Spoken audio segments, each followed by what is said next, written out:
In my last video, I jumped on a flight from Minneapolis, Minnesota, 6 hours to Reykjavik, Iceland, where I switched planes for another 3-hour flight en route to Zurich, Switzerland, where I spent 3 incredible days exploring the city's sights and cuisine.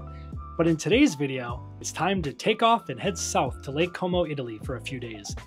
Then for a quick day trip to Milan, Italy, before jumping on another train down to the Mediterranean coast to spend a few days in Nice, France.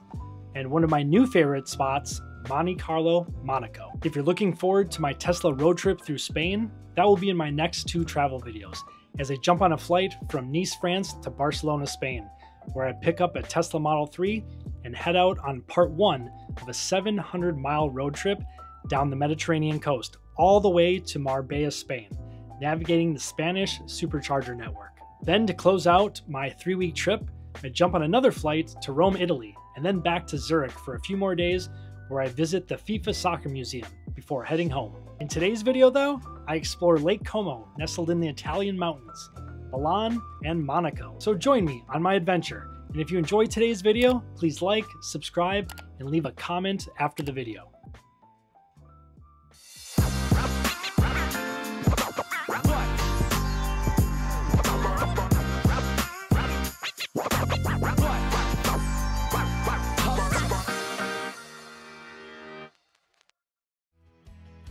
I boarded the train at the Zurich HB main train station for a 3.5-hour ride to Lake Como, Italy, the Como San Giovanni station to be exact.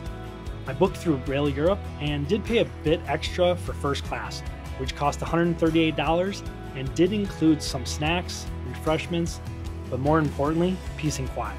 So I'd say it was well worth it. All in all, it was a super relaxing train ride with incredible views of the Swiss and Italian countryside.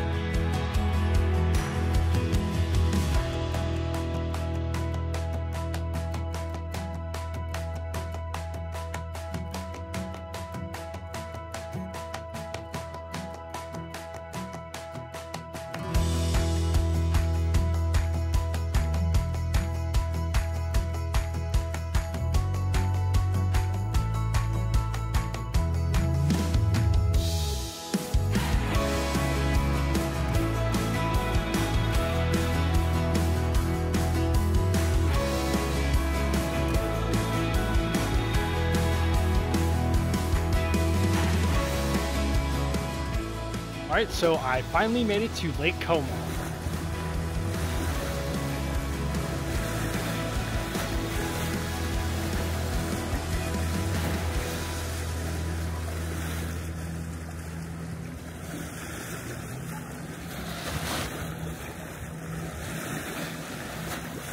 After getting in, I decided to stop by the waterfront on the way to the hotel.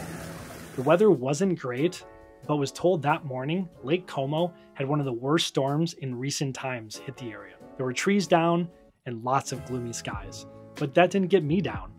After exploring a bit, I came across a really old but super cool soccer stadium, or football pitch as they say over here. This is the Stadio Giuseppe Sinigaglia. To my surprise, it's actually still in use for not only football matches for the home team Como 1907, but occasionally concerts. The British rock band The Deep Purple even played here about 20 years ago. It was completed in 1927 and was built on the orders of Mussolini, and was named after the Italian rower and war hero Giuseppe Sinigaglia. After exploring a bit, it was time to check into my hotel, the Hilton Lake Como.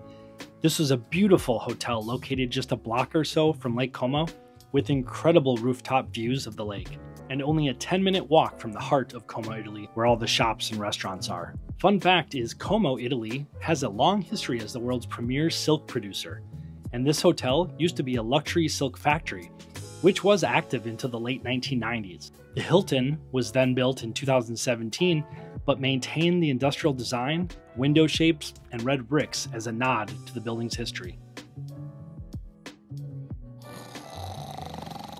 After a good night's rest, it was off to the hotel gym, then to the rooftop to soak in a little sun on this beautiful day before heading off to breakfast, and then to the city center to explore.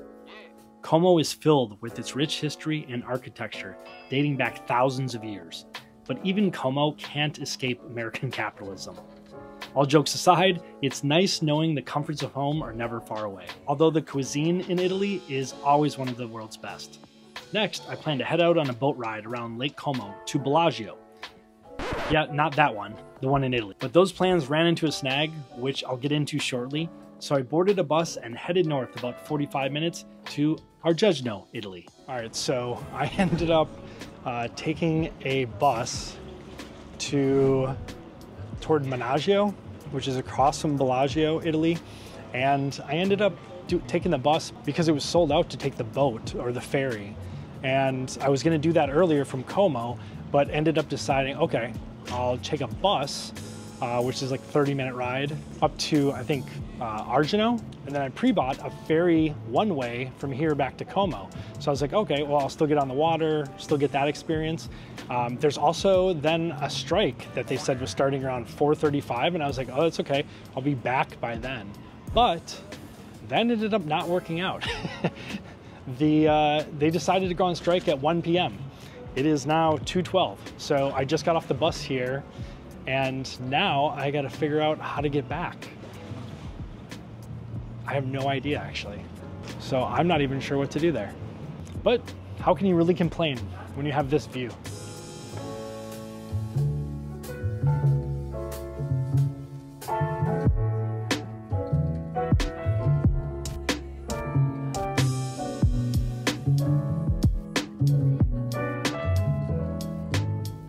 Now I'm in Argegno, and the strike started at 1 p.m.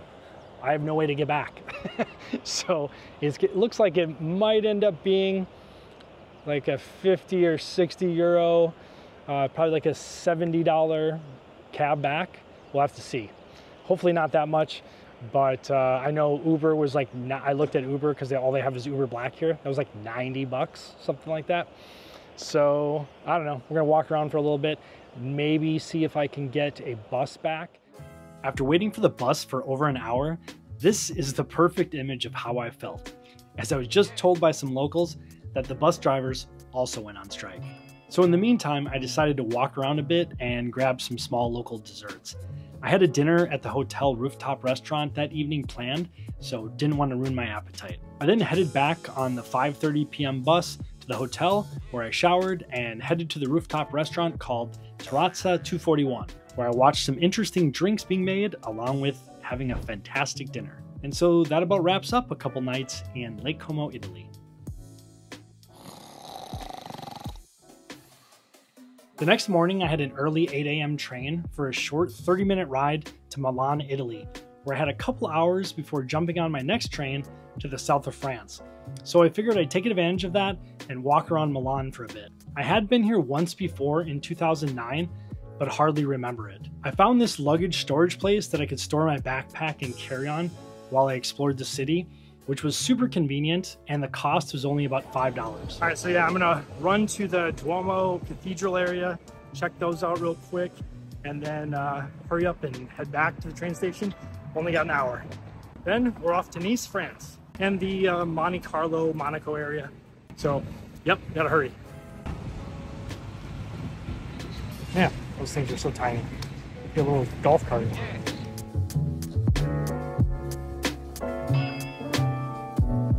All right, so I made it to the Duomo Cathedral.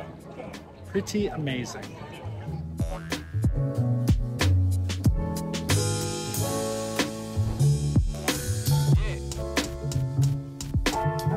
I was short on time, so I had to jump in a cab and head back to the luggage storage place to grab my bags and catch my 11 a.m. train to Nice, France, along the Mediterranean. Luckily, I made it back in time and took about a 5-hour train ride from Milan to Nice. The train ride was great and met a family from Los Angeles that were also headed to Nice, so I had a nice conversation with them along the way, while also enjoying the incredible views out my window. After arriving at the Nice, France train station, I had a short 10-minute walk to my hotel, which was part of the Saunders apartment rentals, which was great, albeit a little bit small, but that's fairly normal for this part of the world, and it was perfectly located in the heart of Old Town, so there wasn't much to complain about. I take that back, I did have to switch trains once I got to Nice for a short ride to my local stop, and boy, was that a nightmare. All right, so just made it here to Nice, and wow, I'm like soaking wet with sweat. That was nuts. It was like it was a sardine inside the train on the way here. It was completely unsafe. And there was just so many people, and people just kept jamming more and more people in. I was up against the wall in one of the corners, just like this, my bag, and just it was crazy. So yeah, it was about a 3.5 hour ride on the first train, which I had first class. That was very comfortable. Huge seats. And then it got crazy when we all had to get onto the second train. I can't remember the name. It was like Vermilia or something like that. So ended up transferring, which was super easy. But then we got on, and then like each stop, more people, more people, more people. And then it just got crazy. But the place here seems pretty nice. Definitely on the smaller side, but that's kind of to be expected in this area. But very nice. Looked like right downstairs, next door outside, is a supermarket, little grocery store. Like in these areas, they're not really like big grocery stores like we have in the States, like Target or anything. It's not like that. It's like a little bodega, a little market. That's nice. I'm going to run down there pretty soon, get a bunch of stuff, and hopefully relax for a little bit. I'm going to take a shower and then go out and get some good dinner somewhere here in the south of France. Yeah, you can hear my voice is like gone. All right. I got to go take care of stuff, get settled, and I will catch up with you guys in a little bit.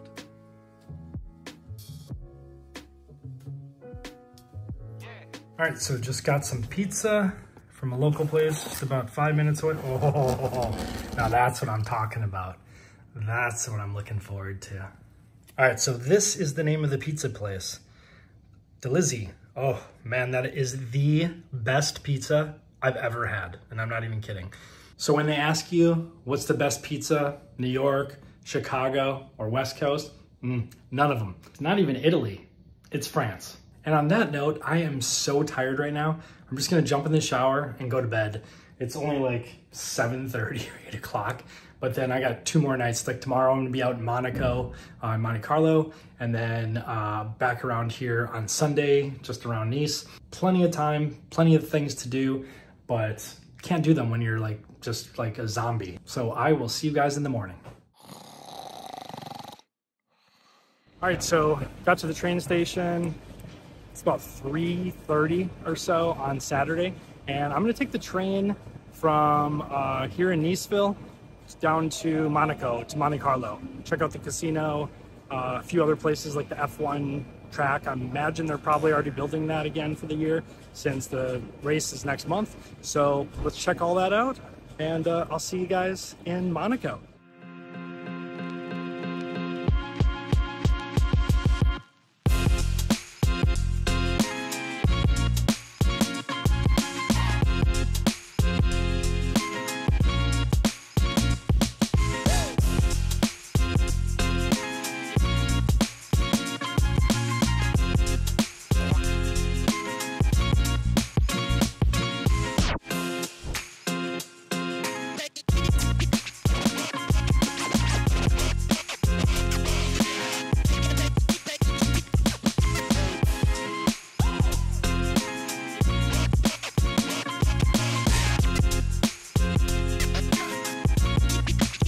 Are you kidding me?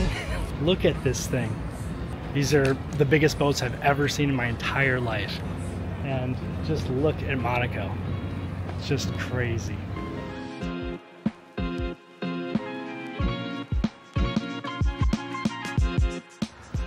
Cannot say that I ever thought I'd be walking on an F1 track. Pretty cool.